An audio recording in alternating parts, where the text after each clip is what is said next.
বাঙালি সাজে কান চলচ্চিত্র আসরে অংশ নিয়েছেন বাংলার দীপিকা খ্যাত নায়িকা বর্ষা। উপস্থিত অভিনেতা, অভিনেত্রী, প্রযোজক, পরিচালক, সাংবাদিকদের তাক লাগিয়েছেন লাস্যময়ী সুন্দরী নায়িকা।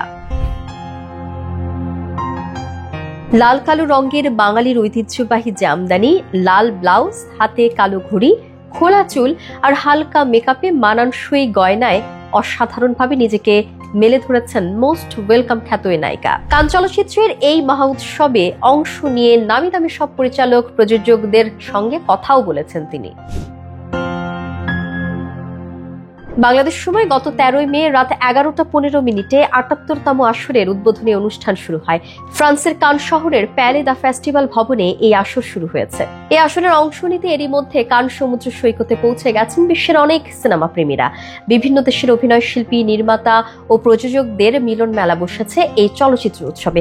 চলচ্চিত্রের মর্যাদাপূর্ণ এই আসর নিয়ে অন্যান্য দেশের মতো বাংলাদেশের শোবিজ তারকা ও দর্শকদেরও আগ্রহ দেখা যায়। বরাবরের মতো এবারও কমতি নেই কৌতূহলের।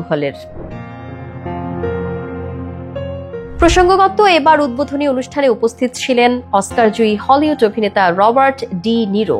তাকে সম্মানসূচক পাম দর প্রদান করা হয়েছে। একই অনুষ্ঠানে জানানো হয় আগামী 18 মে অভিনেত্রী নিকোল কিডম্যানকে উইমেন ইন মোশন 2025 সম্মাননা প্রদান করা হবে।